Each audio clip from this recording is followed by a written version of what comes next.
Welcome to Cantina Vizsla. For the safety of the bartenders and any other patrons, remember to keep all arms, legs, tentacles, or any other extremities you may have to yourself at all times. So come right in, grab a drink, sit back, relax, and enjoy the show.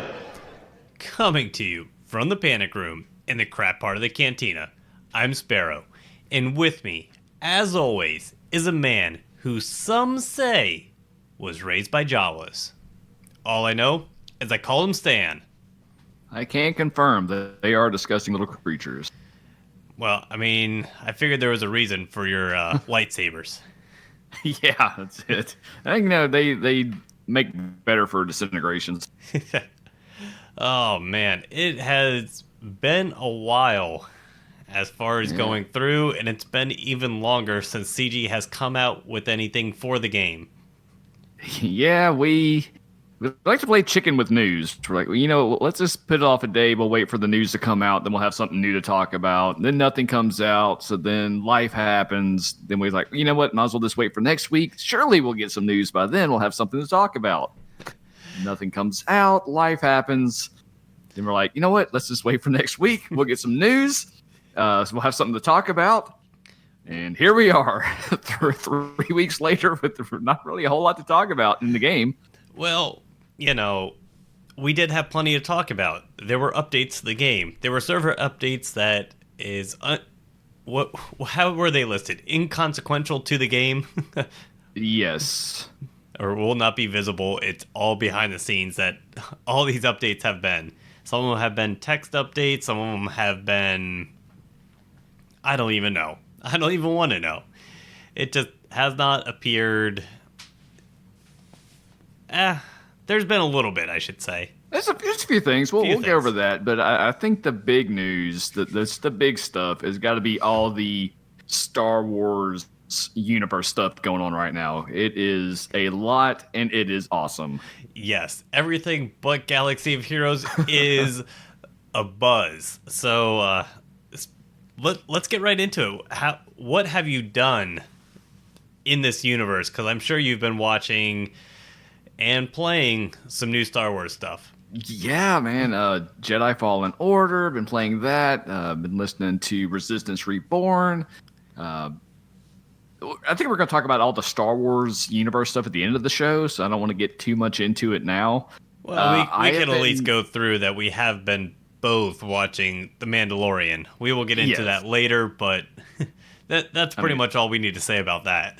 Yeah. I mean, what kind of podcast host would we be if we're not watching the best show on any media right now? It's so good. What has else been going on this week for you? Man, I have been channeling my inner child Anakin and trying to work on my droids in my house. I got a robot vacuum cleaner, and with all the damn cats, it's a necessity, and it has been on the fritz the past few weeks. So I've been changing motors out. I've been changing out sensors and all kinds of stuff, trying to get this thing back up and running. And it just don't want to work. Well, did you do the smart thing and Tim the Toolman tailor it and give it more power? I did, actually. I got him a higher capacity battery. I tried that. I tried all kinds of stuff. It gave up the ghost. I think the cats did murder it.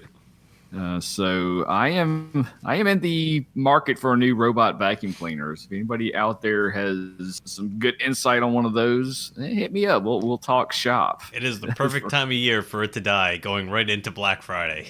Yeah, yes. Some be looking out for deals for those too. Also, this happened a little while ago too. My smoke detector battery died. Okay, no big deal. Well, that tends to happen when you go through and start burning through things with your lightsabers. Tends to cause smoke and kill things, yeah? Yeah, it's always going off. But so it's tied into the alarm system. So I thought I was doing it right. I put the alarm system in test mode, took the batteries out, put the new batteries back in, and on the back it has a warning. You can only use these professional grade batteries, which I couldn't find. So I just bought the second most expensive kind I could find in the store. Threw those in there. I guess I didn't hit something right whenever I turned it back on because the anti-tamper started going off. So it's going off. The alarm system's calling everybody in town to let them know my house is just burning down. So they're calling me. I'm like, no, my house is fine. I'm okay. I'm not dead. Leave me alone. I just don't know how to use technology, apparently. Apparently, I'm showing my age. So I finally got that figured out. But here's the weird thing. I still have not figured this out. As the smoke detector is on my kitchen countertop, a live red wasp crawls out of it. Now, I have not seen a wasp in the house. There's no way into the house. It's not open up to the wall, so there's no way it could come in there. I don't know where the hell this thing came from, and how it just came out of this coma on my counter. Yeah, I would question your house. It sounds like it does need to be burnt down. There are wasps I think in there, so. and at this you never point, know. Yeah, we're just going to call it a wash and move on to the next one. Yeah, it's time to move on from that house. yeah. We're haunted by ghost wasps. I don't know. How's your couple of weeks been? Oh, it has been... it's been not really that much going on. Went through Apple TV Plus came out, so I have been watching a lot of those originals that Apple paid to go through and do, which is C, which is the TV series with Jason Momoa, who's also would be Khal Drogo. Most people would know him from, and also For All Mankind, which is their alternate reality space race, which is really cool. Yeah, this is the one where like Russia made it to the moon first. Yes, it basically goes through and says, what if the rocket launch that Russia had succeeded before Apollo 11? So it can kind of go through and the consequences past that and where the space race would have went from there. And C's really cool because it's basically going through saying it's sort of, well, it is a post-apocalyptic, but rather than zombies happening with the virus goes through, kills off the majority of the mankind. The people who survived the virus have lost all their sight. So basically everybody in the world is blind, and how culture has evolved because of that. Interesting. Podcast very popular in this world. That's right. And then I've been playing a lot of auto chess, which is kind of pretty much we talked about it a little bit before going through it. It is a kind of like turn-based strategy game, but you go through and each round you get to go through and actually pick your pieces based on what actually appears. So you have to know like the strategy is on how different pieces synergize with each other, and basically different race synergies and class synergies, how they work together to be able to go through and actually form a better team.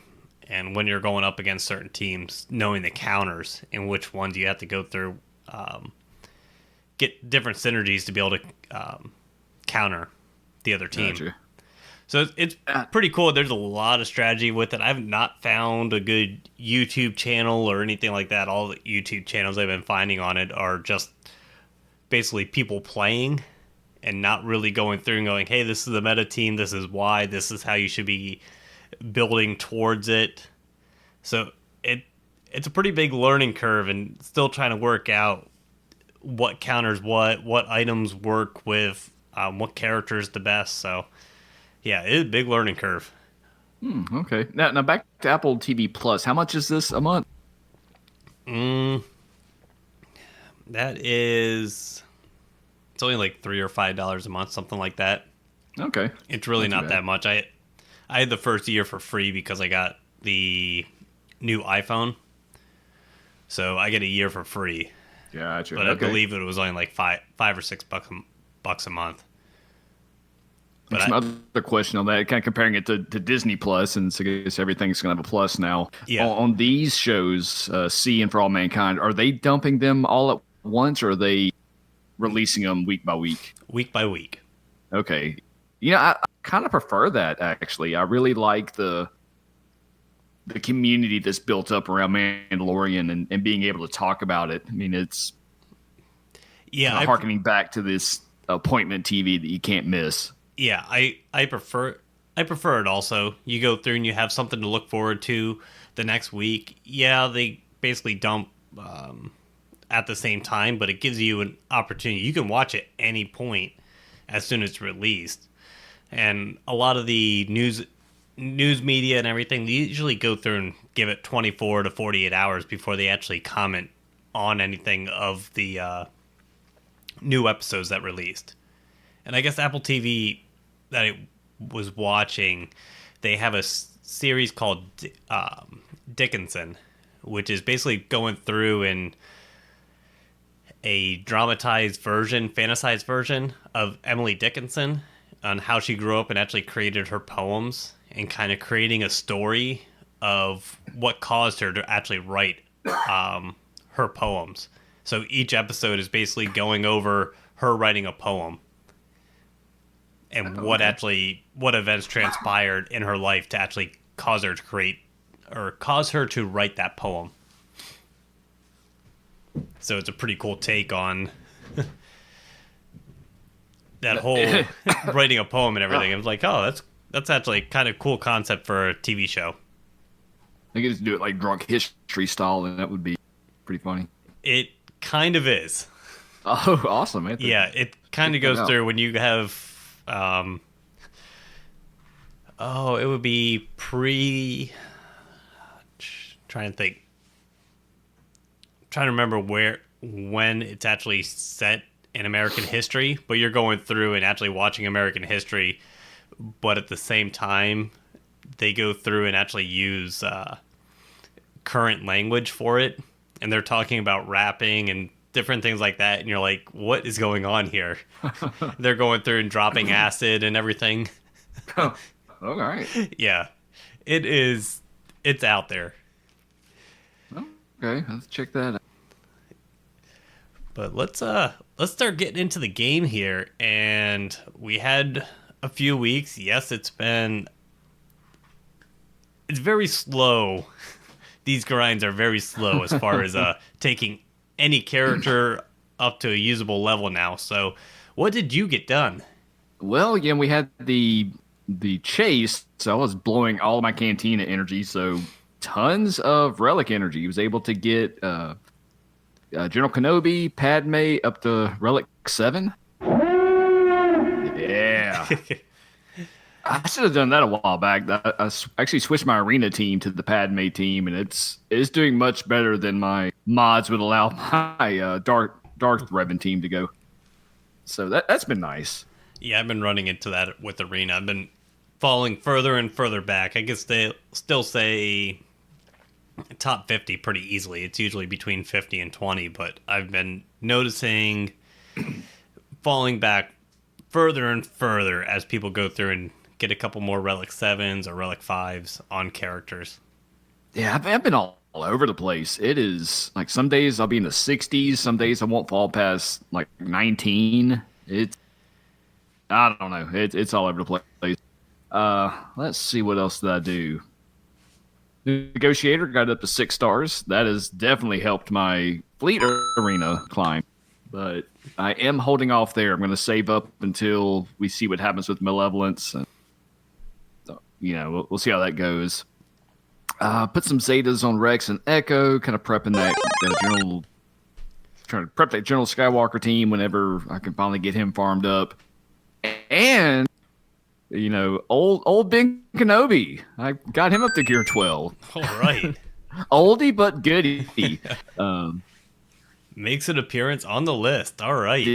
Yeah. You got some good stuff too. Yeah, I finally went through and was able to wrap up a few things. So, like you said, with the Galactic Chase and everything, was able to spend some energy and get a few things done. So I got Annie's ETA 2 to 7 stars, along with the Ebon Hawk up to 7 stars. Ooh, good ships. Yeah, and then I took, like I said, preparation for the Sky Guy event. I got Padme and General Kenobi both up to Gear 13. And to go along with that, I've been Relic mats and everything like that. I took them pretty much right up to Relic 4 for both of them. It's pretty much where I'm stopping right now. I'm not really going overboard with those characters. Yeah, we're still in such a holding pattern with not having the light side GOTB. I'm not calling it Clone Parade. But whenever that comes out. So the Clone Parade. Yeah, I'm kind of doing the same thing. I've been holding off because I'm actually at 115 Zeta mats saved up right now. And I'm kind of holding off on whether I want to give them to Watt, Shaak Ti. I consider giving the second one to Bossk, rounding out CLS, JTR with a couple. But yeah, I'm just in a holding pattern until we see what the Clone Parade actually brings and what characters I actually need to see whether I actually need those Zetas on those characters or something else. I gotta say, Watt has really kind of taken off here in the past few days. Just a lot of teams coming out with him, and I think he's going to be a power player. Well, there's a reason Watt has started making his appearance known, because you're going people through. People are probably getting some stars with him. Yeah, actually, the top guilds, we actually have one of the guys in our guild go through and get him up to 7 stars this go around. So those guys in those top guilds are getting Watt up to 7 stars. Our guild and a lot of other guilds, I think, are getting them up to 6 stars now, which I think it would make him at least tanky, and not so much tanky enough, but have enough health for survivability now at 6 stars, where you can actually go through, get the Zetas on him, and he's actually surviving long enough in teams to make a difference. Yeah, we're at 66-85 right now, so we got a little bit longer to go. Oh, yeah, okay. Maybe you only got him up to 6 stars then. I'll have to go through and double check that, but yeah, a lot of those top guilds are getting up there with stars with them. Yeah, but we got another Dark Side TB coming out this week, so we should have enough to get him about third of the way up through the next star level. So that'd be good. Yeah, for sure. I'm actually gonna because our community got some stuff done. Yeah, let's hear about it. Yeah, community completion shootout. Who had the best one? King Baelish got his first full auto of the heroic AAT. That's a good feeling. Anytime you can hit that auto button and get that full clear. Yeah, I am waiting for that full auto without targeting or anything, so I could just open it up like the Rancor, hit auto, and set it aside for 15-20 minutes. I'm ready for dang Sim Raid button to come out for HAT. So those top guilds are getting Watt up to 7 stars, because we do have one guy in our guild that moved down from one of them. In this round, he was able to get him up to 7 stars. Oh, nice. Okay. Yeah, he is gear 12 with a Zeta. Well, let's see. We've got some Malik fun going around. The event came back, and it was still kind of a mess. But Oprah's dietitian got Malik. Congrats there. Seven got Malik to R7 and has the 4th highest protection Malik in the game. That is pretty dang good. Yeah, look out.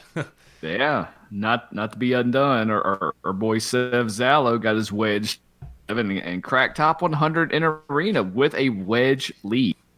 So he is going to get some green. He's our big super fan. So he's got the mustache power, rocking and rolling. Kiowa's got his negotiator unlocked. Took Sun Factor Gear 12. Alderaan got Ahsoka and Padme to Gear 13 with Jedi Knight Anakin to Relic level 7. He is rocking that team. Oh, man. Yeah. I don't know if this is a completion or a shout out or a condolence, but Mil Muertes has Cotman and Drew in his guild now. So, womp womp. Yeah. I kid. This is good peeps all around. They joke that their guild or our Discord is now their guild server. It's, hey, more the merrier. Yeah, bring them all over. Oh, speaking of Cotman, he's still repping Resistance hardcore. Got Haldo and Finn to Relic level 7. To Relic level? Oh, jeez. I mean, Haldo. Yeah, he is going 7.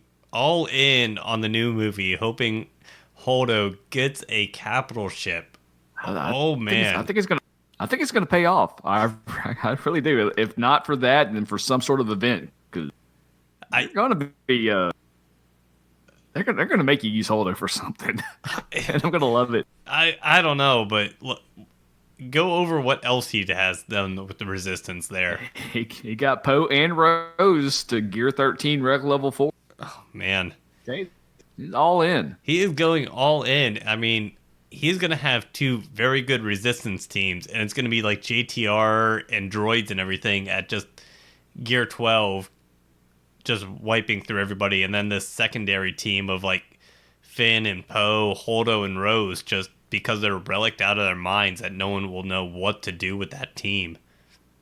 Yeah, it's going to be good. Plus, whatever we get with the new movies, he's going to be in a good spot. I'm not even thinking that. I'm thinking Grand Arena Championships. I mean, you just place that team on defense, and what would you take up against that team? Right. I have no idea. It's like, oh, let me attack that team. Who the hell do I use against that team? Because, everybody has that counter list with Finn lead with Poe, Rose, and Holdo on it. Exactly. I'm sure he has Resistance Trooper to go along with it. And let's see, last but definitely not least, we did have a new CV Slayer in the house. Went up against Clintos Freshmaker, and he had the high ground. He told me not to try it, and I did anyway, and I got all my stuff chopped off. I still don't have what it takes. I must train harder. Yeah, I need to train quite a bit. He stomped me pretty good. So congrats. Clintos Freshmaker, brand new CV Slayer. If you go up against myself or Sparrow in the game, now my gamer tag in the game doesn't have it stand GPA. It has nothing to do with Cantina Biz or anything like that. But if you're not sure, shoot me a message. We'll confirm it. And if you win, you get a CV Slayer tag to wear proudly in the Discord. And if you don't quite win, you will still get a CV Contender tag to memorialize our confrontation. Stan may admit it, but I might go through and be like, I neither confirm nor deny that you defeated me that badly. Hey, I ain't got no shame. If you stomp me, I have never claimed to be super good at this game. I just like to talk about it. Yeah, I've been doing a lot better. Let's actually talk about that right now. Grand Arena Championships. We have started a new I don't even know, season or whatever they want to call it. So we do have ships on the map. How are you making out after this first week? It seems like matchmaking has been a little more even, and I'm just being outplayed. I'm using this poor counter teams and just not playing very smart. But I'm really liking it with ships. It's adding a little more variety to the not ship teams. It does kind of feel like a little too much relies on the ship meta. So I'm hoping we get some more ships in the near future, or maybe an additional ship mode or node. But I don't know how they would end up doing that. Yeah, it's getting there. I was going to say ships we discussed about being that iffy area where you really have one meta team, actually 2 meta teams really with the negotiator. And it's just a matter of whether you have what you set on offense or defense. And right now I'm kind of conceding ships right now and using my Home 1 and Millennium Falcon team for offense just because of that, because I didn't go in on either the negotiator, and the Malevolence hasn't come out yet to let me decide on where to spend my guild event currency to get that second capital ship that's actually needed for this. But yeah, I agree. I think matchmaking's been pretty good. I actually set defense for all 3 original rounds, so I actually went through, got into the finals, did end up losing in the finals, which I don't know. I was very I'm at the guy I went up against was at a 4.6 million GP, and he was, after he defeated me, he was top 15 in the total Grand Arena Championship leaderboard.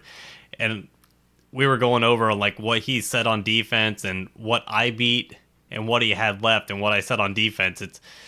I don't know. He one-shot every single one of my teams. I'm not 100% convinced that, and the score he got was up over 1,900 points. So he one-shotted 1,900 points, meaning he didn't really lose any characters and probably had to have did undersized squads also to my teams, which is highly suspicious, I would say. But it is what it is. I did lose that round. Going through, we were in the second round. I was able to win my first match. So I'm actually doing very well. I'm actually looking at those feats and for once actually trying to compete them. I'm going to try and see if I can get into Kyber. Yeah, it is cool. Giving the new feats gives you a little extra challenge, like using Kylo to defeat enemies. That Executioner team's kind of cool with Phasma and Executioner. So those are pretty fun to go off. I am so gaming that system. So everybody I'm going up against has placed Geos, or I've had a Geos team in there, and I just go through and place my Sith Triumvirate and able to walk through them. So when I have those, all I've been doing is throwing in a couple of the First Order squads in the back to be able to get all those the feats. Yeah, smart. I was really nervous about all these feats, and then I realized reading them, and I'm like, oh, all right, well, I could place those 2 troopers or Phasma and Executioner, and I could just throw them in the back with my Triumvirate, get an easy win, and get this feat done. Yeah, so the new feats are good. The kind of the bad part about this season is the rewards are kind of missing something. Oh, the rewards to begin with are not great. Yeah, I mean you're playing for the fun of it, but and also the promotion within the things, but no Zetas this time. There's no Zetas this time. I was looking at it. I kind of feel like there should be another tier for your bracket. I think first should get top tier rewards, and I think second place should get their own rewards, then third and fourth, and then fifth and sixth. Should be tiered like that, honestly. When I started looking at it, I was like, I keep getting into the finals, and I'm like, yeah, it really doesn't feel great that I made it to the finals, and I still get the same rewards as if anything else happened during the rest of the match, or rest of the week. Well, kind of looking bright side on it, it's not, if we do lose, you don't feel like you're missing out on these great rewards. You can kind of focus on hitting the feats and doing some of the funner matchups without stressing out over losing, yes, Zetas or whatnot. And I can honestly say Grand Arena feels better where it doesn't seem like the elite are getting further away from you. Unlike guilds, in which those top 10 that get the top 10 raid rewards every time seem to be getting further and further away from the rest of the guild because they're getting those top rewards the way that structure is set up. Yeah, that's a good point too. So yeah, I guess when you put it that way, I do not mind the Grand Arena Championships reward structure because of that, where when I'm looking at the guild structure and looking at raid rewards, I can see those top-end players getting further and further away from the rest of the guild. Yeah, that's definitely true. All right, well, moving into Star Wars Galaxy of Heroes, it's been a while. We've got the November calendar out, and it's kind of a packed one. Yeah, kind of packed, but also kind of wanting. Yeah, we were really hoping to get the new light side territory battle at this point, but we're getting another run of the dark side starting on the 18th. We've had Chimera come back. We've had Thrawn come back. We've had aggressive negotiations. We've had Malak come back. We're looking at Grandmaster training at the end of this week. Emperor's Demise starting on the 28th. No real big gaps in the calendar. Maybe kind of end of this week around the 21st may lighten up a little bit. Yeah, I mean, the big thing is really going through. It's the calendar's packed. Yes, there's a lot to do, just not a lot of new things to do. I mean, we finally got a new marquee pack with the Y-Wing. We got a Galactic Chase with the Hyena Bomber, yes, the Hyena. But it's just carrying on, really, waiting for the next territory battle. And also, we keep getting teased with the ARC Trooper, but not hearing how he's coming into the game, where we're going to be farming him, assuming that we're going to be farming him right away and that he's going to be needed for the new light side territory battles. So everything seems... for me, it's been a holding pattern these last 3 weeks. I'm not really spending anything. I'm just kind of holding on. Same. I'm holding on to crystals. I'm holding on to Zetas. I'm holding on to pretty much everything.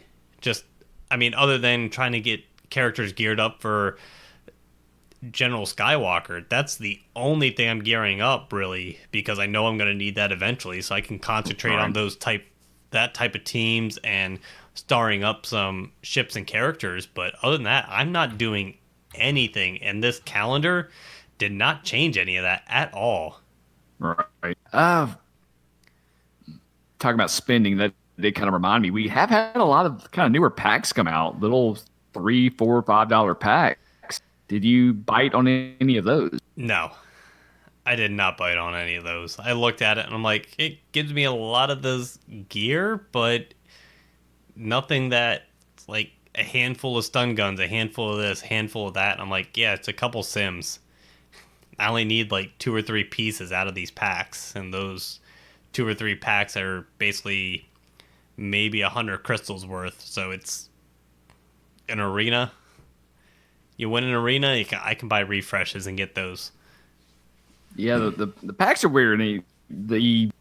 Another thing that happened is EA had their quarterly call, and they mentioned that mobile was a little flat year to year. So I think we may see some more experimentation with trying to get some more revenue in. I'm hoping they go towards a model of like Marvel Strike Force and everything like that, where it's a lot of lower price packed. I wouldn't mind, like, if those lower, say the characters stay at the same price model they're at right now. Okay, that works for me. I mean, I understand they kind of set that precedence. But say they lowered the price or the pricing structure for gear, and that you could all of a sudden gear characters up for a cheaper rate. And then you're going through spending that big purchases for the characters only. I mean, I would probably be very tempted to go through and actually buy gear and be able to gear up teams pretty quickly that way, if that happened. Yeah, I don't know. I'm torn. The more people that are are spending money, is more people you have to spend to keep up with. So I'm Stan, I don't want to hear about it. I told you to look up one of my whales on my arena shard. He's been sitting at the top of Grand Arena Championships up until this week, and then he's down at 35 right now, but I was going through and listening to people like, oh, I don't understand why people were taking up this guy and this character up to Gear 13. And I'm looking at his roster and I'm like, yeah, I think he's only missing like maybe 20 characters to Gear 13 is where he's sitting at right now. Yeah, that's crazy. 3. Hey, are you hearing me echo? No, I'm not. Chance? Okay, we're getting on the stream and getting a little bit in Discord. But if you're not hearing it, it's not recording, then if you're listening to the podcast, you don't know what I'm talking about. Everybody else It's just hearing things. I have no idea what you're talking about. Stand so nice, you hear him twice. But yeah, so it's just crazy on some of these whales as far as where they're getting at to Gear 13, 14, 21. Yeah, let's see. We had the dev Q&A. Not really a whole lot of stuff come out of there. Yeah. So Oblivion 1 right now is sitting with every character at Gear 13 except 25. That's a lot. That is a lot. Congratulations, I guess. Yeah. He is something else, but I mean, he's paying for development. I like it. Yeah, for sure. I guess before we leave off the calendar, the Royal Guard was the login. That's a head scratcher. Yeah, I have no idea. He does not fit in with unless all of a sudden he's going to be something with Lightside TV. He already has a ship. The ship isn't like it's going to come back anytime soon, other than I have noticed a lot of people finally taking Emperor Shuttle up to 7 stars. Maybe. The only thing I can almost think of would be, Palpatine back with the Rise of Skywalker trailer, and maybe Royal Guards is something to do with that. I don't know. Royal Guard rework, maybe. Maybe. I don't know. It's so weird. Yeah. Yeah. Or maybe they just didn't have anybody better to do right now. I don't know. Well, they could have done Qui-Gon. Yeah. Qui-Gon would have fit with Lightside TV coming out. Yeah, it wouldn't really be a very good character unless they plan on reworking his kit, which I sure hope so, considering I have a Zeta on him. Yeah, I think a lot of those first Zetas went to Qui-Gon, and yeah, my first couple Zetas, Kylo Ren and Qui-Gon. If he was good, he wouldn't be dead. Yeah, very true. Well, speaking of dead, the dev Q&A came out, and they didn't answer a lot of questions, but they did answer the same question like 20 times. Yeah, they really did not answer much. They kind of avoided everything. Well, I mean, I shouldn't say they avoided everything. Yeah. I mean, they went through and they've answered the same questions over and over again, and it's just very hard to have a Q&A when nothing new has hit the game since the last Q&A. Yeah, but it was a weird time because they were still kind of in the middle of the Malak controversy. Community was a little extra saltier than usual. But they mentioned the game's not dying. They still have plans for years out. They've got the new onboarding stuff coming on. They're focused on Rise of Skywalker. Staff's not been reduced. There are new game modes coming. The new director, he's just not a public-facing figure. He lets his employees do the talking. He runs stuff in the background, so don't expect him to be another Carrie. Yeah, he's just hiding and doesn't want to hear anything. Yeah, probably the biggest thing that came out of here was just kind of a little side comment they mentioned about YouTubers not adding to the conversation. Did you see any of this? I did not see any of this, and I don't understand why, considering they go through and are basically voicing what the community is saying, really. Well, that's what kind of CG's point. The question was, and I'm not going to look it up and read it here verbatim, but it was basically, why don't you guys address the YouTubers or make changes based off of them? And their response was, they look at the data. They look at the forums, they look at Reddit, they look at all these things, and the YouTubers are basically here it is right here. Do you watch YouTube videos from the community? Are you aware of the growing sentiments they're expressing on behalf of the community? Do those types of community input factor into any of your design decisions? And CG Top Hat, we watched them. Sure, their sentiments largely mirror those in the community and don't fundamentally add much to the conversation beyond what we see in Reddit and the forum. We look to the concerns of the community, not any specific personalities. and that just caused a shitstorm. People were pretty butthurt that they were not given their due respect as a YouTuber. Yeah, I mean,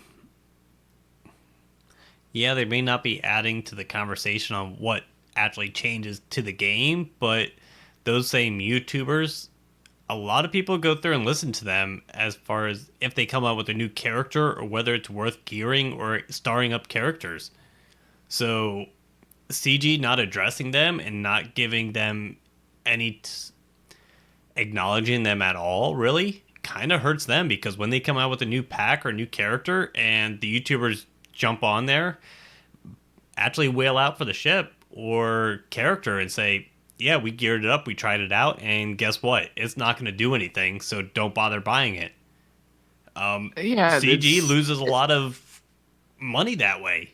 They lose out big time when they go through. If those characters do not come out right and there's a bug or something like that and those characters do not work right away, yeah, I mean, there's definitely a symbiotic relationship where the content creators can promote content from the game, but also, I mean, the question was, do they make design decisions based on, some YouTube Steve saying, hey, with their clickbait titles, Galaxy of Heroes dead, dying game, whatever.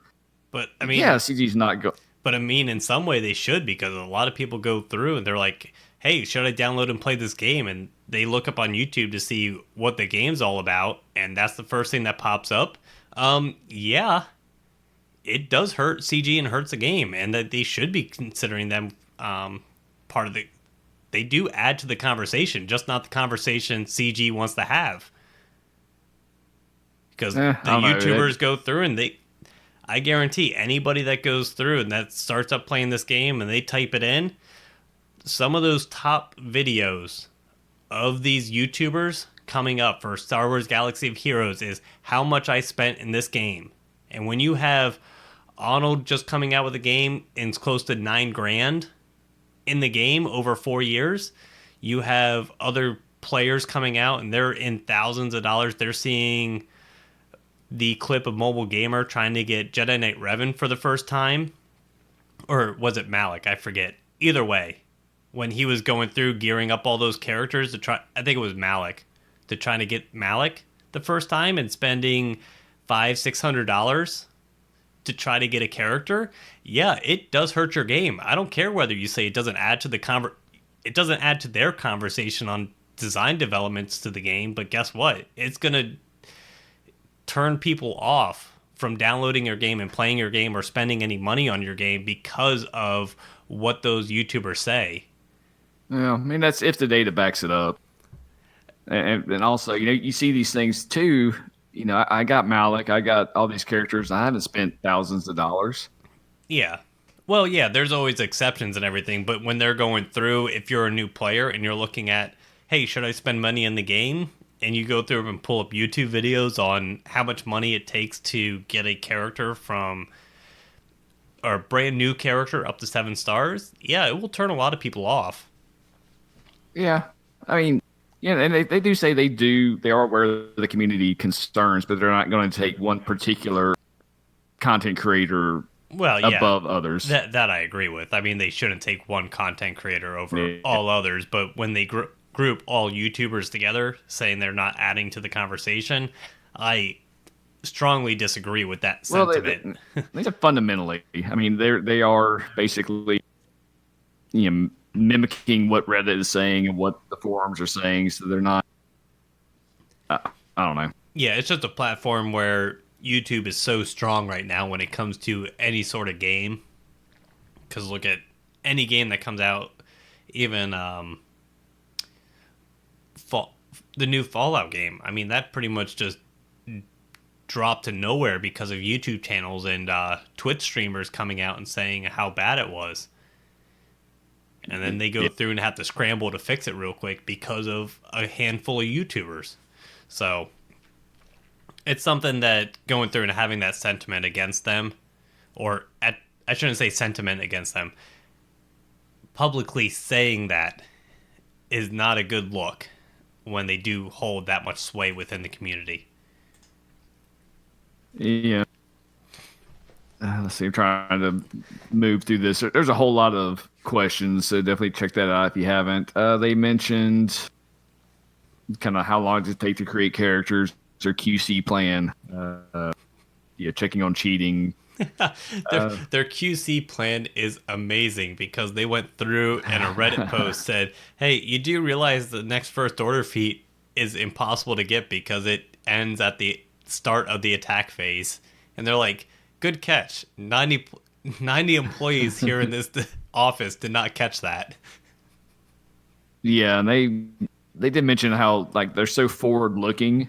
Like they're focused, 2 or 3 months down the road where the stuff right in front of your face just gets lost in the weeds. Wait a second. They're focused 2 to 3 months down the road? How long they've been focused on 2 to 3 months down the road? We haven't gotten anything in 2 to 3 months. Exactly. Oh man. Where we're going, we won't need cars. Yeah, pretty much. I don't know. Hey, I'm focused on this character 2 to 3 months down the road. 2 to 3 months down the road happens. Hey, we got one character. What the hell were you doing all summer? Having a siesta? Well, we did get a few little updates. They did some good things. They added Kyrotex to the Dark Side Territory Battle rewards, so that's good. Yes, that is good. They split up the Territory War brackets, so now we have a 200 and 225 million GP bracket, and they added Get and Get 2 to the rewards. Yeah, that is good. Every little bit helps with those. I mean, especially if they're going to keep throwing characters and ships in there. It definitely does. They talked about our MIA ARC Trooper and the summoning technology.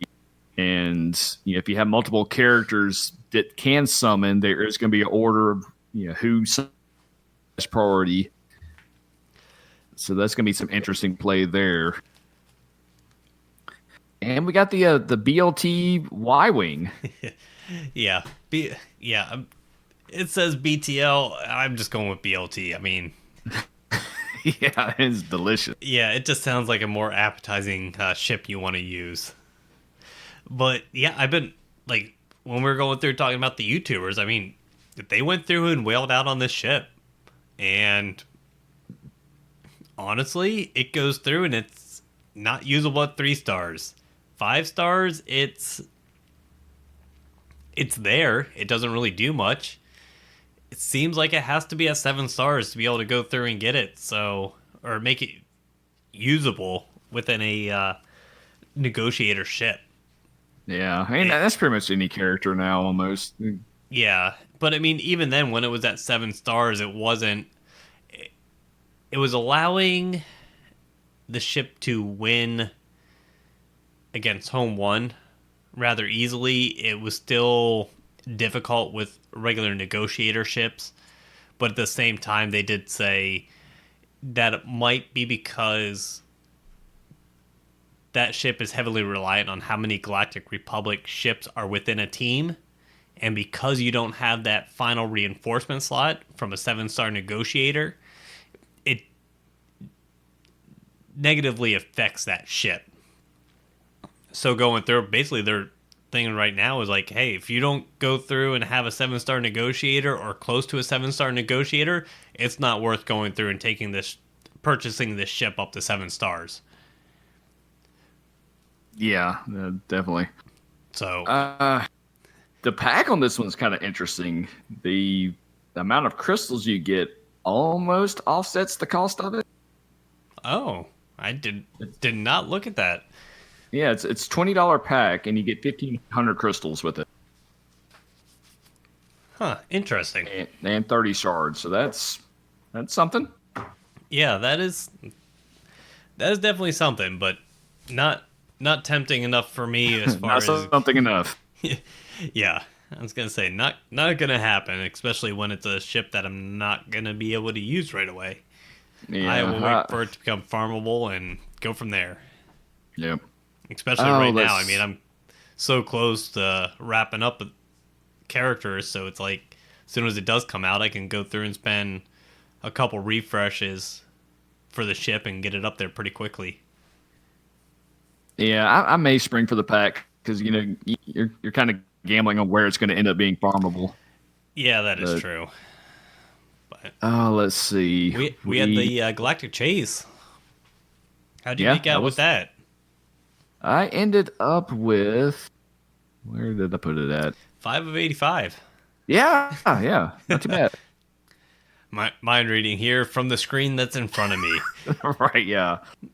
But yeah, I went through and I ended up with 33 of 65, and I don't know how many refreshes of Cantina you did. I just went through and spent the 100 refreshes every day for the Hyena ship. And I did a few 200. Okay. That would explain the drop difference. Rates seemed pretty generous. Yeah, they seem pretty good. Like I said, I didn't really whale. I probably should have went a little bit harder for the Hyena ship, considering I have all the currency saved up and possibility for the Malevolence. But I just didn't feel like I felt it was more advantageous for me to save some crystals at the time. So, but 33 of 65 is not bad for that ship coming out and for a Galactic Chase for minimal investment. Yeah, that's the weird thing about all these ships that are going to support future capital ships, especially you have to buy them with Get To. It's such a bottleneck. Yes. That, these ships aren't going to be usable for months, so there's no real impetus to farm these guys. That, and we were talking about it beforehand. We started recording about these capital ships that CG has said they want to come out with quite a few more capital ships to allow some more flexibility with ships. And I was looking at my capital ship ability mats and going through it. I'm like, I have enough to go through and completely max out abilities for 2 capital ships. Anything past that, I do not have the ability mats for. So if they come out with something for First Order and Resistance, all of a sudden I am no longer getting Shard Shop currency, and I am using my arena tokens to buy more ability mats to be able to go through and help out my capital ships again. Right. Which is just a crazy thing, considering they keep going through and saying all these stores are to help get more character shards for the Shard Shop store to buy gear, and then it just seems like they're changing the rules to go through and actually require you to actually go back through and either buy new characters that they put in those stores, or you have to purchase something else in that store, so you cannot buy the character shards anymore. Yeah, they're always going to look at the data and see what the community has hoarded and make sure that you can't use those jerks. That being said, the relic scavenger system is pretty good. Yes. I like that. Yeah, I don't have any qualms with that at all, other than it ramps up into gear that is extremely needed for 5, 6, and 7. That ramp up when you hit those levels are extreme. It is, but on the flip side of that, whenever you're waiting for that one drop, that one gear piece you just never get. Yeah. It alleviates a lot of that crunch, so that's nice. Yeah, that's my only thing with it. I just wish it was a little bit more of a gradual ramp up for 5, 6, and 7, but that's a minor thing, and I'm hoping they come out with a way to go through and actually craft gear, even if you don't have a character to be able to craft that piece on. That way you can actually benefit from getting the most ROI on the salvage pieces for 1, 2, and 3 mainly. And I think they did mention that is in the quality of life. Yeah, kind of pipeline. All right, cool. Then I will kind of slow down a little bit as far as going through doing any of the salvage, because I have all my characters geared up past that point, so I cannot take advantage of it, which is very sad. Well, speaking of relics have really been unlocking a lot of stuff in the game. Yeah. And this kind of what we talked about when relics did come out that we were expecting. Actually, we thought it would be Gear 13 that would do that, not anticipating the relic system. But yeah, that relic system came out, and man, there are a lot more counters to meta teams right now. There are a lot more uses within raids with these teams that are reliced out. It is very cool to see, that's for sure. Yeah, we've got it's called the SWAT team. This is from Clash DOE. Kira, Watt, Vander Chewy, Nest, and L3 just kind of trashes the meta. Believe it or not, other than Watt, I have all those characters up to Gear 12 with quite a few pieces on them. So, yeah, if I wasn't gearing up for General Skywalker, I mean, that would be a very tempting team to build. Yeah, so that came out. There's a no target full auto heroic AAT team.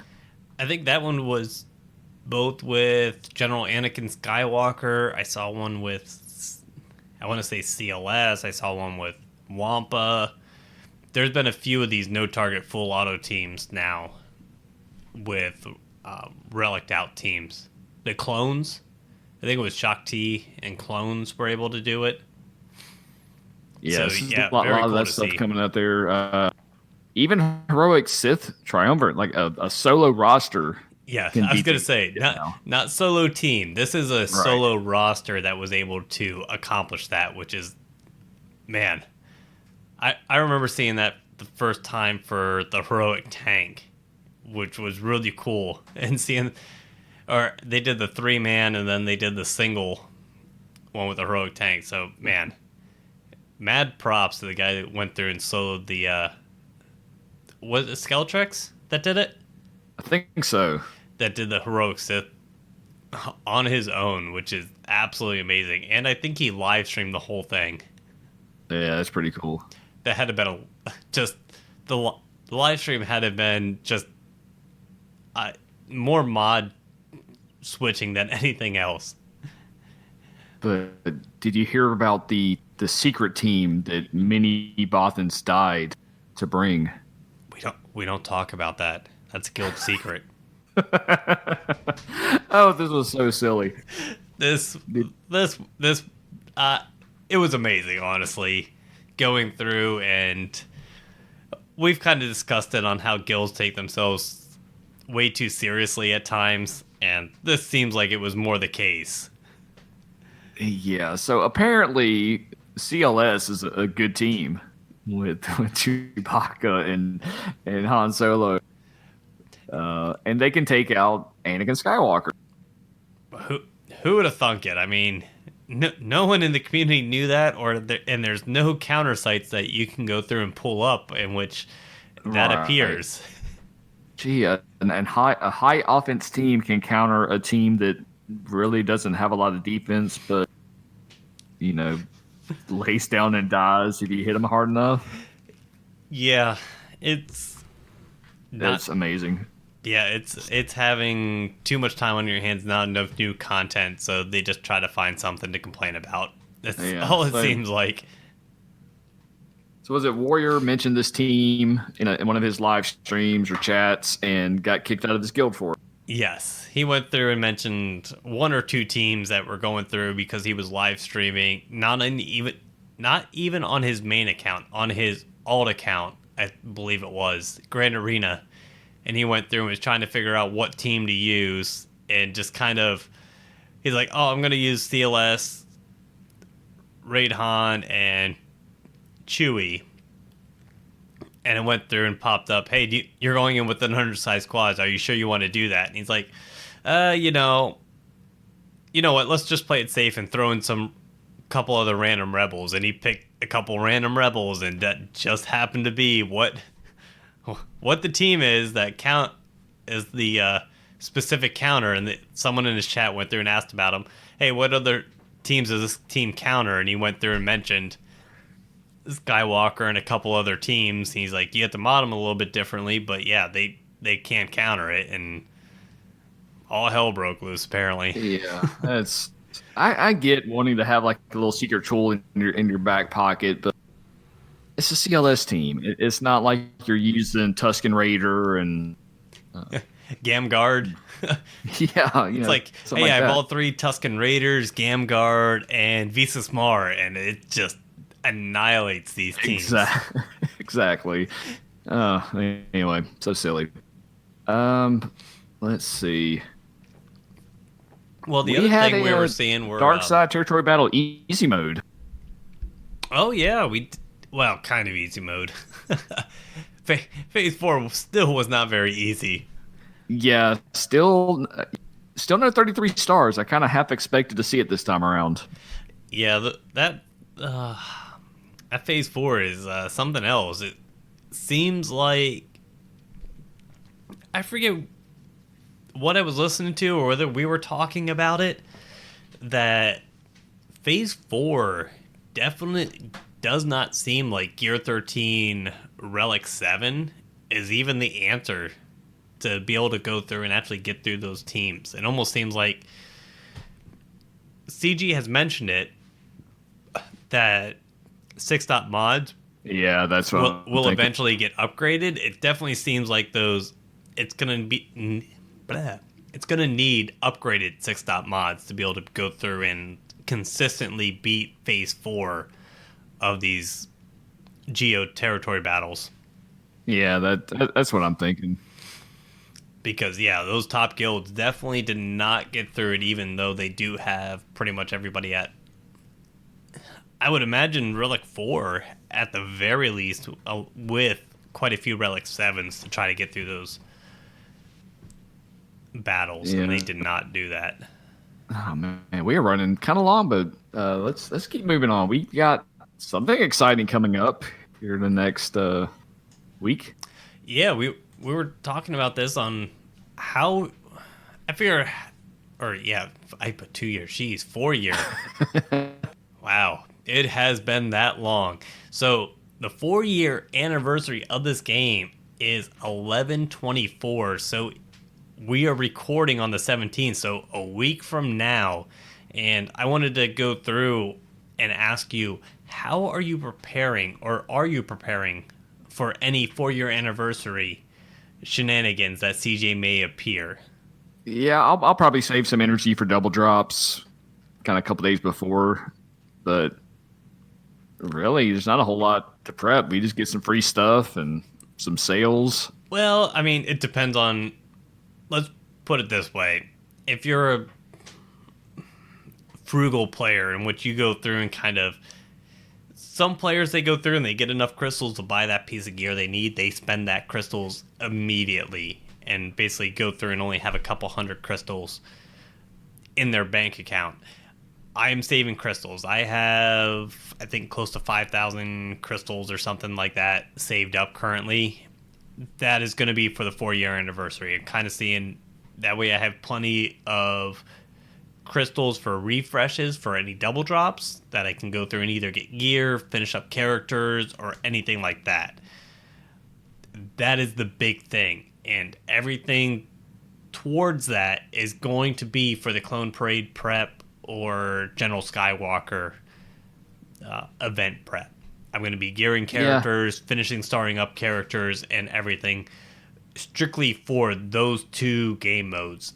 And then everything else is going to kind of fall into line. Because we talked about this. You go through Light Side TB, Dark Side TB.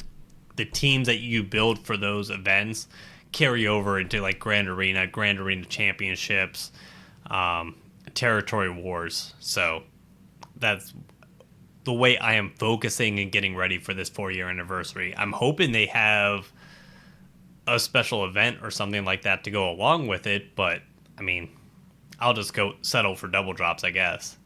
Yeah. I mean, another thing to think about, too, we are getting into the Black Friday sales here in the States. So if you can find a good deal on gift cards, it may help get a few more crystals for that, too. Yeah, and I mean, that's usually what I usually look for. Go through, get a deal on a gift card, and usually once a year I'll go through and buy a vault of crystals. So if they go through and they haven't done it for a while, I forget what added 20% of crystals or something like that when you buy a vault. It's been a while. Yeah, they haven't done that for a while, but if that shows up, I would be very tempted to go through and buy a vault of crystals to help alleviate some of this new stuff comes out for Gear Crunch. Yeah. Let's see. Listener questions. Didn't have a whole lot this time around. We didn't do a good job of really. We haven't had much in the game for listeners to ask questions on. Yeah. So now we did have that put all characters and teams question a few episodes back. Onerb took a crack at it. Put a spreadsheet up on the questions Q&A forum. So you got some pretty interesting teams in there. Yeah, I'm sure when you get down to the end, especially if you're trying to make full 5-man rosters, it gets a little hairy when, hey, I have 3 Tuskens, and now who the hell do I put with them? There's a few all-star teams in there for sure. Oh, man. And then, so take a look at that, and then let's get into the Marquee Watch. We record, and then it comes out. The Vulture Droid did hit the tables here on October 30th, and it went through to a lovely light side hard node, which I have been slowly farming. I've not been going all out with refreshes or anything like that, trying to wrap up a couple other things before I start doing that. Now, I've been going pretty hard on them. It's a 12 energy node, so that is a nice change of pace, a little bit at least. But yeah, we got Hyena hit the chase on the 4th, so we should see it go into shipments around the 16th, followed by the Y-Wing a couple days later. And they'll probably both hit the table free to play around the end of January. All right. I mean, that is good to hear. I just like seeing things on the Marquee Watch. It means there's things happening within the game, stuff to look forward to, new events coming out that requires them. When it is empty, it means there's not a lot going on. And it is true. Let's see. Speaking of that, let's just go right into the bump and grind list here. Yeah, you mentioned the Vulture. I've been grinding that pretty hard. I am at 0 of 100 shards. I got them up to 6. Oh, jeez, I don't even think. I think I just have them at 4 stars right now. I mean, you're really bumping and grinding on them hard there. Yeah, the drop rate seems to be pretty good. I'm hitting some 4 shard drops, here and there. Wow. All right. I am. Yeah. Who else do you? Well, obviously you're still going after Skywalker and Negotiators slowly. Well, yeah, Negotiator I got up to 6 stars. I'm just holding off on that. I'll either do full 100 at once or save to unlock Malevolence. Skywalker, oh man, it takes forever to save up that get. So I'm at 75 to 85, and I feel like I'm really being held back right now. Yeah, so who are you gearing up right now, though? And kind of setting stuff aside for the clones in case I need that 501st team. Okay. Don't you have the majority of them geared up? They're at gear 12. I got a few gear 13s. Okay. Look. Actually, I'm not gonna take it. Yeah. What have you been working on? I've been working on General Skywalker events. So working on Ahsoka and B1 to take up to gear 13. And then probably from there, I'll probably do IG 100. But I'm kind of also doing Shaak Ti. Probably going to do Shaak Ti and get her up to gear 12 just to make sure I at least have everybody at the required galactic power level. And that way, if it does happen to appear some miraculously over this 4-year anniversary, I am ready for it. And then it may take me a little bit longer with RNG, but I will at least be able to try the event. Other than that, hard node, Emperor Shuttle is finally almost done. I mean, it is just painful on getting this ship as far as the drop rates to go. I'm at 93 of 100, so hopefully this week it'll finally be done. Sith Bomber and Rose are the other couple hard nodes that I'm working on trying to finish up 21 of 100 and 22 of 85. So getting very close to wrapping up all the farmable nodes. And then, he's getting there. Yeah, I think you'll be able to make it before these other ones come out. Yeah, that's kind of what I'm pushing for. I need to get Holdo also, but Holdo's sitting at 84 of 85 right now. So with with Galactic Bounties coming back, I will be able to go through, take her up to 6 stars, so she'll be pretty close already. And then Shakti's sitting at 71 of 100, so I've been buying some refreshes to go through and get her up a little bit quicker. She should be done, the way she's going, should be done this week also, at least to 7 stars. Very cool. And that pretty much wraps up our Galaxy of Heroes news. So we're going to get into the Star Wars news now. I would highly suggest, if you haven't listened to or watched The Mandalorian yet, to stop the podcast now. We will go through and catch you next time. Feel free to join our Discord, talk to us. I mean, we're on there pretty much all the time. Work's been a little bit hectic for both of us, but I mean, for me, it's slowing down a little bit, so I'm getting on there a little bit more than I have been the last few months. Love hearing you guys in there talking. Gives us plenty of ideas for when it is slow within the game of topics and ideas on what to actually record for you guys. So yeah, definitely. We're not dead. We're keeping going. Yep. We're still here. It's just the game is that slow. So until next time, guys, we'll talk to you later. And anybody else, if you want to stick around, we're going to talk some Star Wars news, talk some Mandalorian and new things coming out. So let's get into that. All right. Okay. We could talk all night about Mando, so let's talk about some of the other Star Wars stuff first and then just go heavy into that. That works. Sound good? Yep, that works for me. Okay. Kind of coming back 3 weeks. Benioff and Weiss out of Star Wars. Thank bejesus.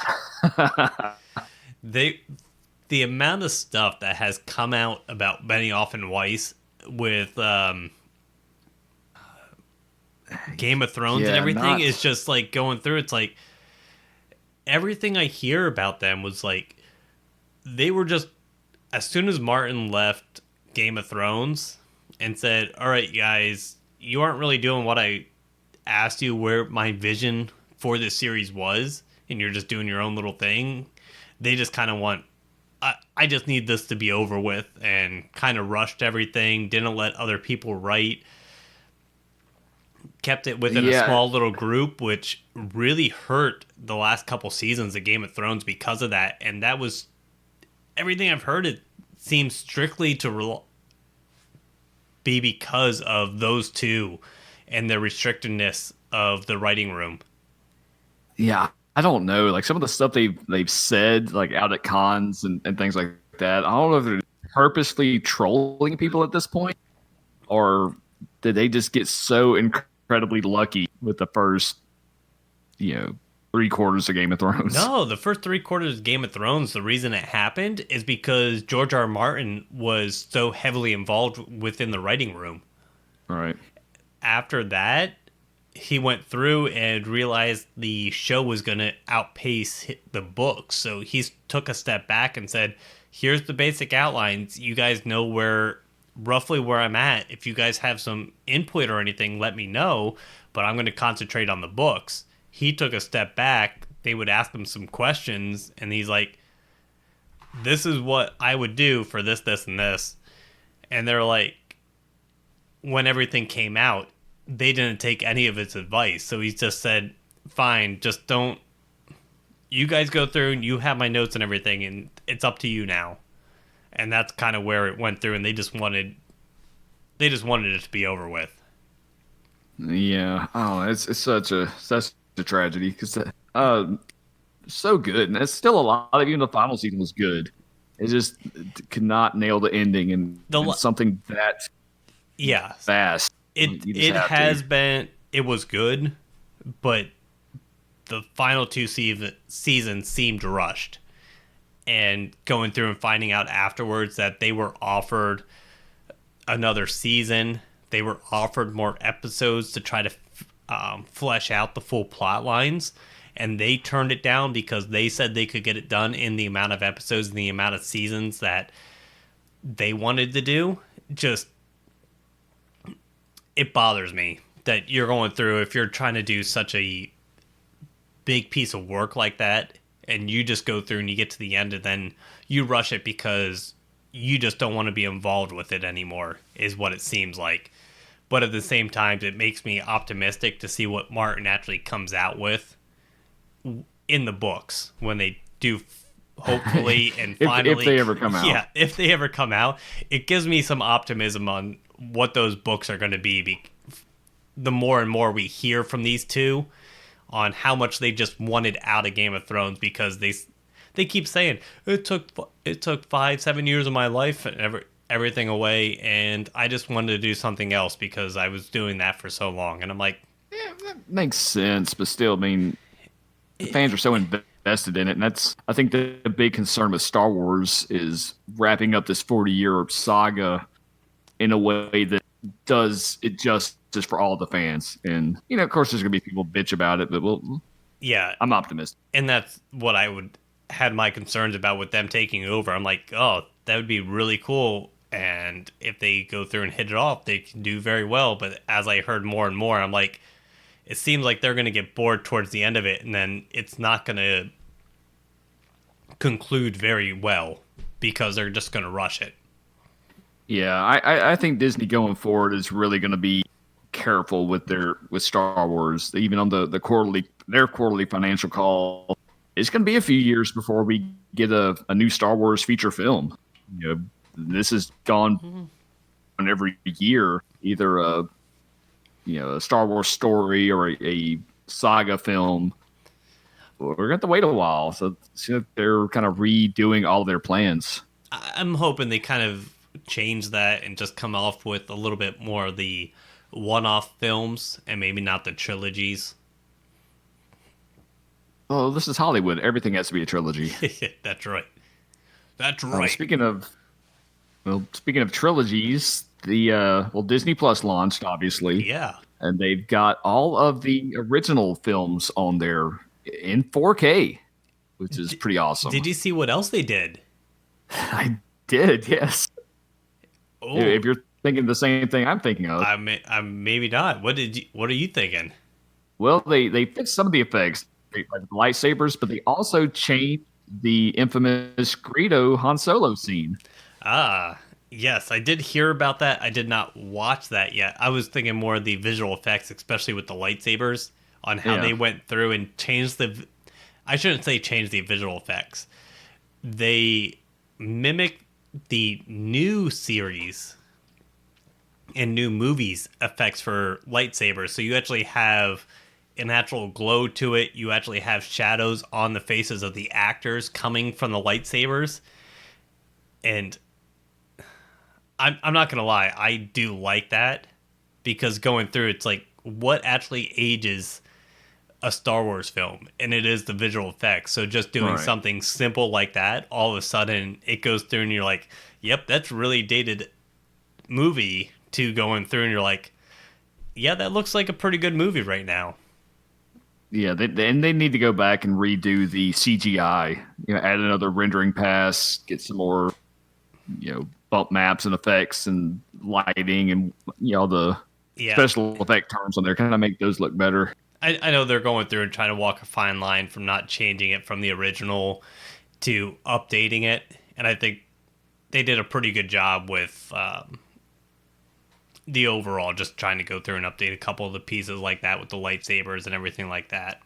Yeah. Well, one thing they did change, talking about the Greedo scene, is apparently this was something that Lucas wanted to do in his 3D versions, was add this bit of dialogue back into Greedo. And I don't think he ever did, but Disney is honoring his wishes with this.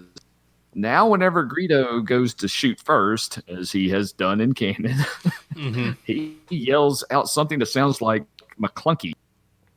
Yeah, well, he's very, very McClunky when he pulls out his blaster to fire. Well, I've got to look this up in the lore, but apparently this phrase has been used elsewhere, and it means like time for you to die or something like that. So it is a threatening word. Oh. Which would further justify Han Solo shooting second, as he did in the official canon of Star Wars. And it was going through and done within the Solo movie. Yeah, that was cool. So yeah, that happened. So I'm interested in watching those again before Rise of Skywalker and seeing if there's any other changes we can notice. Hayden Christensen's been making the news in Star Wars again. Do kind of suspect we have not seen the last of him, but he was at Galaxy's Edge for his daughter's 5th birthday. Did not kill any younglings. That you know of. That we know of, yeah. But so that's out there. It is Disney. They keep that under wraps. It's on the DL. Yeah. There's been some books come out. Resistance Reborn launched on November 5th. It is pretty much directly after the Battle of Crate. So it kind of picks up after there, follows the Resistance as they recover from that loss, start trying to rebuild their forces. It's not great. It's not one of my favorite books, but there's so many connections and callbacks to all the other lore out there. It is enjoyable in that regard. I wouldn't say it's required reading for the movie. I mean, you kind of guess what happens in between, but it's a little bit of cool insight. Yeah, then we had... What do you have with this Jedi Knight Revan? Yes, Jedi Knight Revan was announced as a sweet little doll, Hasbro Black Series figures, coming out February of 2020. They're launching a Gaming Legends line of these action figures. And what's funny about this is the box has the Star Wars Galaxy of Heroes logo on it instead of KOTOR. Oh, man. So Jedi Knight Revan do they charge from Swagaga? Does the figure price say anywhere from $200 to $300? Right. Yeah, you ring it up, it might be $5, it might be $300. That's right. There is RNG to the price that you pay for this box. Well, actually, you have to buy 5 other figures first. Oh. Oh man, what a deal! Only 5 instead of 10. That's amazing. Right, and you can get them. So that was funny. There's a whole lot of new figures coming out now. So all of us toy collectors wallets are hurting. Well, it is that time of year. It is. Vader Immortal Episode 3 is coming out November 21st. I think I will get that and Episode 2 and just kind of finish it all out at once. See how that story wraps up. It seems to be real lore heavy with this castle and kind of the world between worlds, and has some stuff with Padme. Anything with Vader and his castle seems to be very cool as far as lore goes. Yeah, so I'm looking forward to, if not playing it myself, at least seeing the kind of the walkthroughs and the Easter egg videos on that. But I guess in bigger video game news, Jedi Fallen Order came out. Yeah, I have not downloaded or got this game yet. I need to. It has not happened yet. Because I know as soon as I get it, it will be a complete time sink, and that's all I will do. So I have been trying to be good and avoid it. Yeah, it's not going to last long. It is really good. The lore and connections. It's set about 5 years after Revenge of the Sith. You're a Jedi who has survived the Purge. You're kind of undercover. It ties right into Resistance Reborn. You start off on a scrapper planet where they're decommissioning all of the Galactic Republic battleships. So you kind of go into there, and it reminds me a lot of Rebels, actually. Okay, yeah. Just I can see that. Kind of the theme of it. You meet Saw Gerrera in it. There's some other cameos. I don't want to spoil too much. But the gameplay is it's pretty hard. Like, we're so used to games where you just press X to awesome. The combat's very deliberate. The platforming is unforgiving. The combat, you will die. You'll see a little hopping frog monster that will straight up murder you. That sounds amazing. It sounds like old school Nintendo playing like Contra and Mario and everything. You go through and you miss jump, you're dead. Yeah. Some of that is very frustrating. There are some, I guess, slides, for lack of a better term. How games should be. I will go through and get you an emulator and have you play Contra. You want to know frustrating. Hey, that stray bullet all of a sudden hit you, and you're done. You're going back to the beginning of the game. Well, this is... It's like Dark Souls. Have you ever played any of those? Yes, I have played Dark Souls. So it's set up like that. You have these meditation points throughout the map, and the map's set up like Metroid Prime. Okay. Where it's kind of a 3D interconnected map on this planet, and there are areas where you won't be able to get to until you get certain power-ups and certain equipment. So there's a lot of backtracking in that regards, and you have your life and 3 health packs. And you can kind of upgrade those as you go along too. But if you die, you lose all your experience. You kind of go back to your last save point. If you get to a meditation spot, you can save.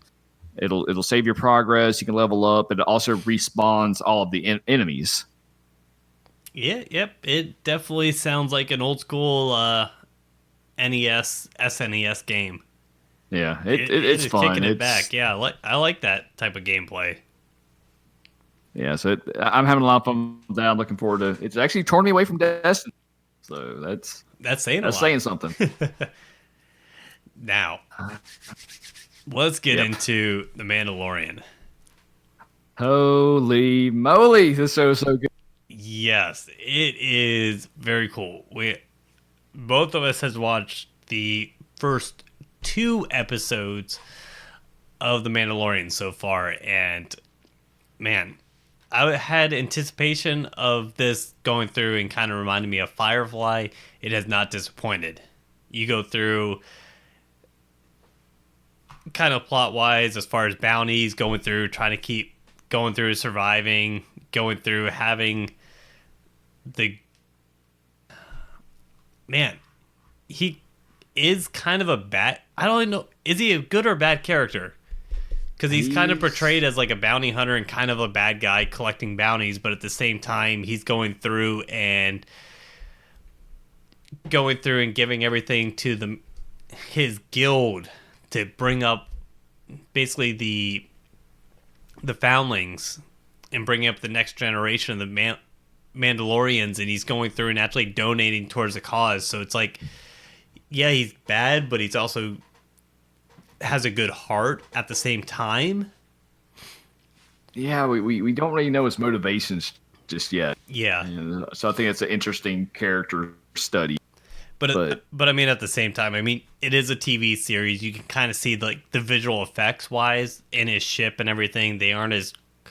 People go through and are like, oh, the visual effects, like all the switches aren't exact like the way they should be. His gun isn't exactly the way it should be, but it is a TV show, so they don't have the budget to go through and do that, and I completely understand that. So you do have a couple of those pieces like that. I haven't seen any complaints about the special effects. I thought they were amazing. Oh no, it wasn't so much the special effects. It's gonna be, you'll notice that it's basically the cockpit of his ship is very stripped down. You aren't gonna see a lot of switches or levels or levers or anything like that. It's going to be a lot of buttons, and they're going to be very plain. So a lot of the stuff, like when he walks into the cockpit and everything, the walls and everything seem very flat. Okay. It just looks compared to the real spaceships you have right now. Correct. Well, even that, or like the Millennium Falcon, you go through and you have the walls are a whole bunch of pipes and very intricate padding and everything like that, and you go into his, and like all the walls are just like a flat gray that's perfectly smooth. So it's like I go through and look at it. I'm like, yep, that's a TV prop versus a movie prop.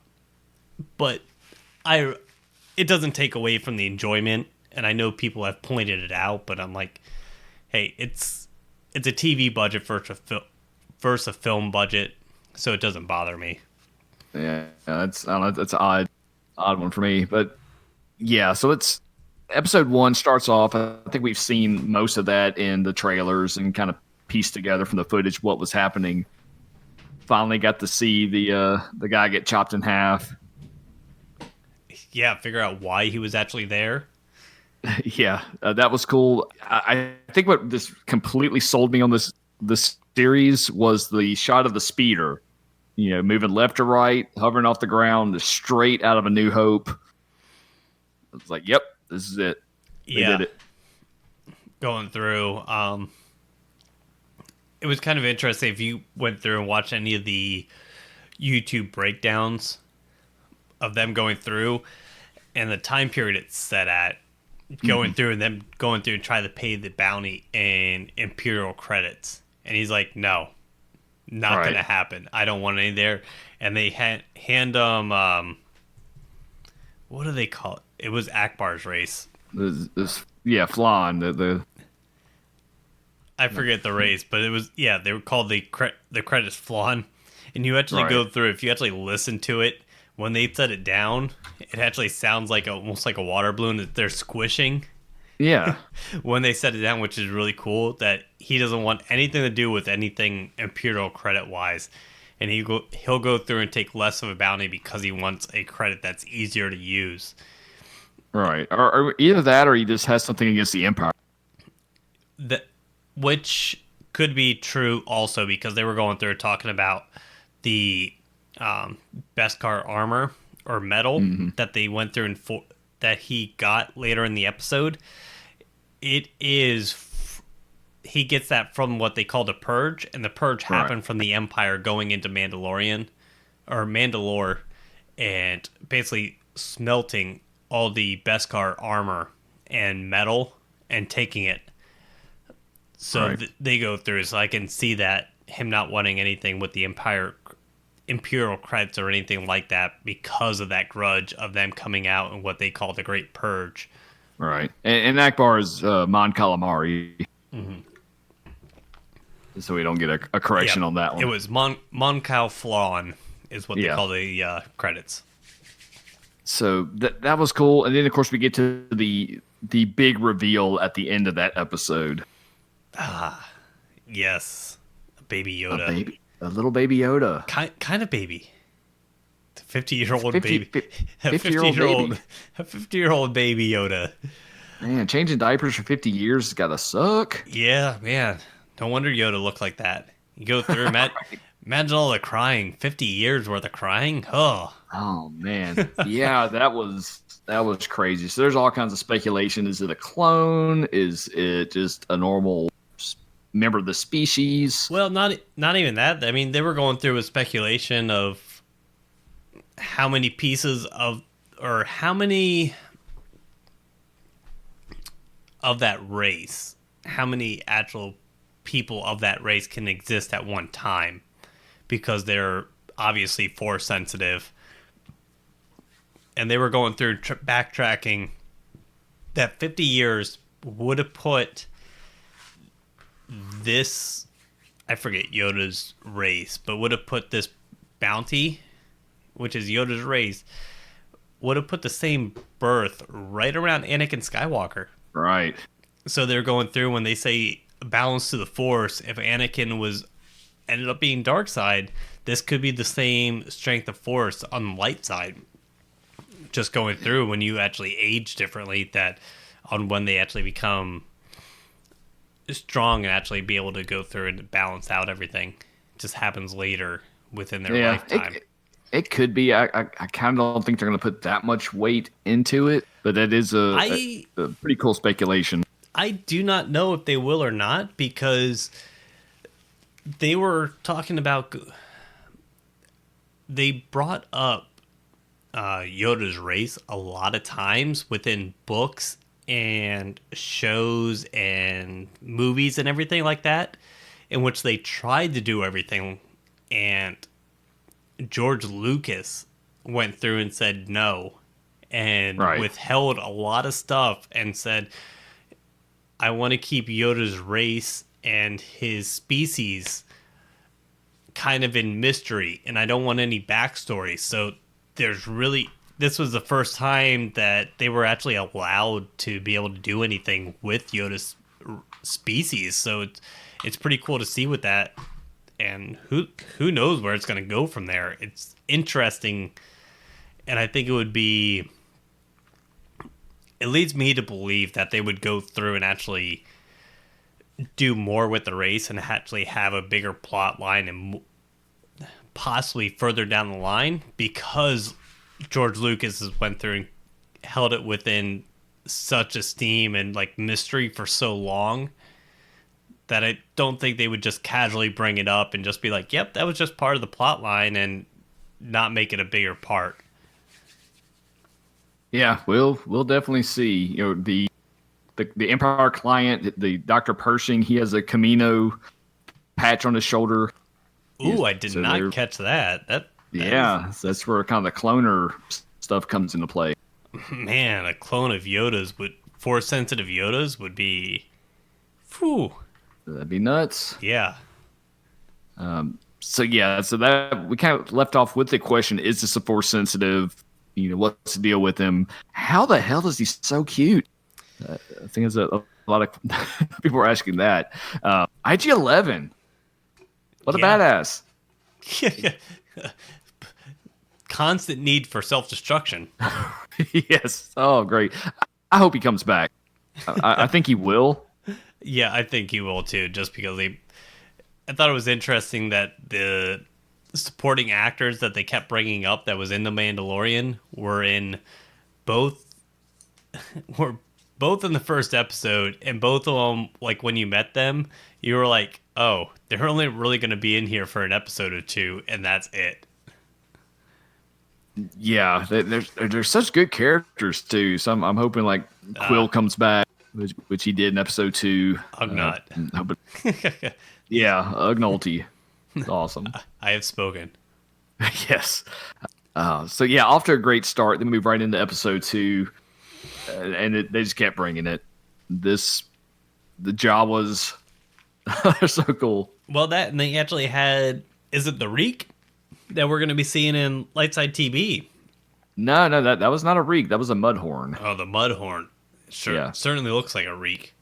Kinda. Only difference was one was on a hole, one was in an arena. I don't know. But either way, that was my first thought. I was like, oh, there's the rhinoceros. All right. I'm going to see them in Galaxy of Heroes very shortly. So we got that. We've got the disintegrations that bounty hunters are known for. And Trandoshan's got the business, and Jawa's definitely got the business. Oh, that was the best comment. Oh. So yeah, I did disintegrate a few of them. Yeah, they don't seem to like you. Yeah, right. I disintegrated a few. Oh, you talked about old school video games. When he was climbing up the side of the Sandcrawler, did you have flashbacks to the old Super Nintendo, Super Star Wars games? Yes. Yeah. That's the first thing I thought of. Prince of Persia.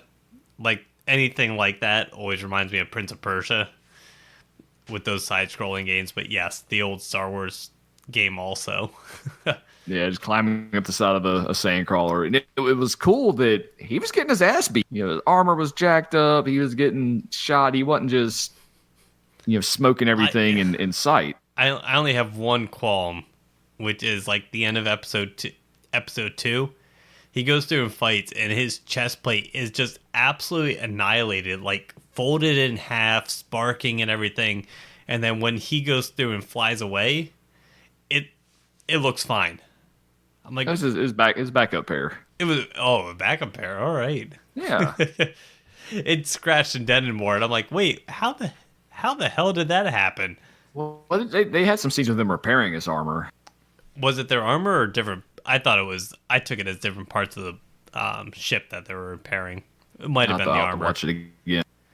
But yeah, that was cool. And then we got the armor there. Did you see a lot of people were going through showing like further clips like down the episodes in which they're expecting him to almost get like a full suit of the Beskar armor. Yeah, he's going to power up, and they're going to have to have a another sweet little doll of fully upgraded Mandalorian. That's right. To buy another one. Yeah, full of Beskar armor, which is going to be amazing. Beskar Mando carbonized. Yeah, it just reminds me of like Damascus steel with the pattern and everything in it. It looks so amazing. Yeah, it is pretty cool. And then we did get the answer at the end of that episode: is this being a Force sensitive? Which he absolutely is. Very much so. Which is, I'm curious to see what he actually does with him. Whether he actually goes through and turns him in for the bounty, or if he goes through and decides to be a good guy and kind of like hide him or store him away in a different planet. I think he's going to turn him in, and then have a change of heart. And then he's going to come back in with the fully. After he gets his pay, he gets all his Beskar. Then he's like, "Well, let's rescue this little shit." Which is exactly why it reminds me of the Mandalorian. Reminds me of Firefly, because how many times in Firefly did Mal go through and do a contract in which he finishes the contract, sees what it's actually used for or what the motives behind it was, and completely changes his mind and basically just forgoes the money and just says, yeah, it didn't happen, and actually goes through and returns the bounty. Right. So, I'm curious to see what happens for sure. Hey, we got a whole week to wait. Oh man, whole week. It's horrendous. But yeah, if this is the bar that has been set for the Star Wars TV series, can't wait. Bring them all on. Cassian Show, Obi-Wan Kenobi. Oh yeah, I'm in. And I'm really excited for the Clone Wars series to start back up. Yeah, Disney Plus, that's a heck of a service, gotta say. It is, yes. They have pretty much put every single Disney movie on there, along with a lot of the Fox Media stuff also is on there.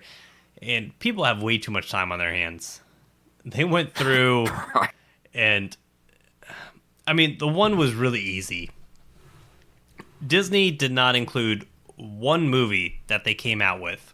Do you know which movie this is? One movie that Disney put out that it's not on the service? Correct. I would say Song of the South.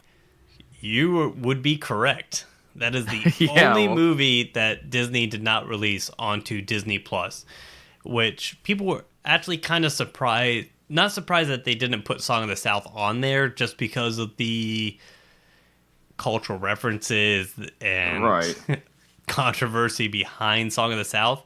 But they were actually wondering if they would put Dumbo, Pinocchio, Jungle Book, and some of those other movies on there. And Disney actually did.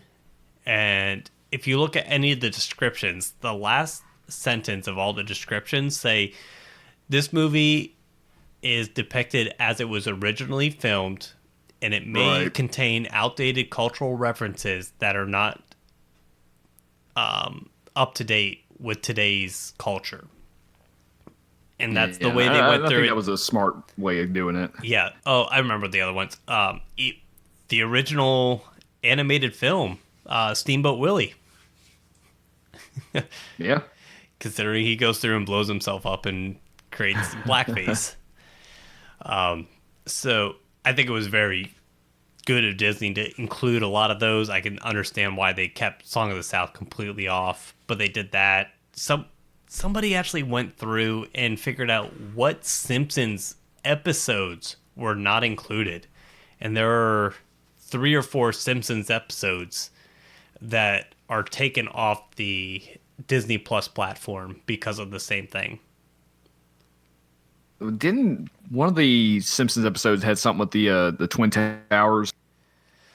I think it was after 9/11. It was kind of in poor taste. Yeah, I don't remember.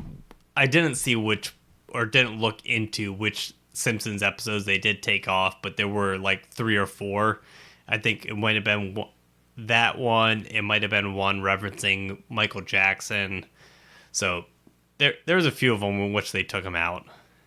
Yeah, sometimes things do not age well. Yeah, it's just amazing to me that someone actually had the time to go through those episodes, considering how many episodes of The Simpsons there are, to see if they're on there or not, and they actually went through and checked it out. I'm like, geez.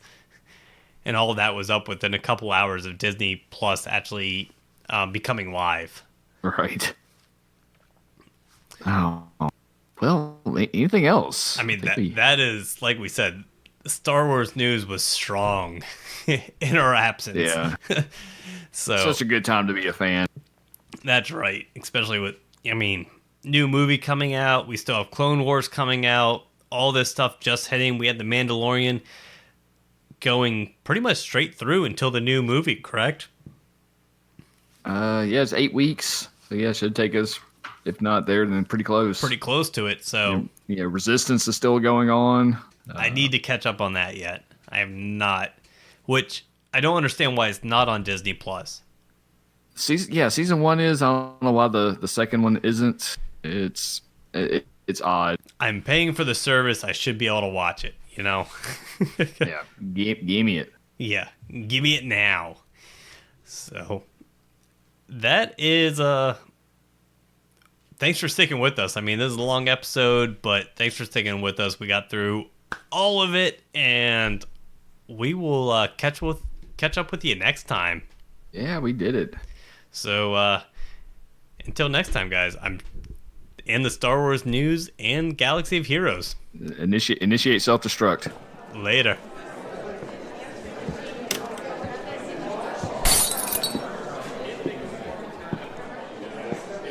As you are exiting the cantina, we would like to say thanks for stopping by, and we hope to see you out on the holo table soon.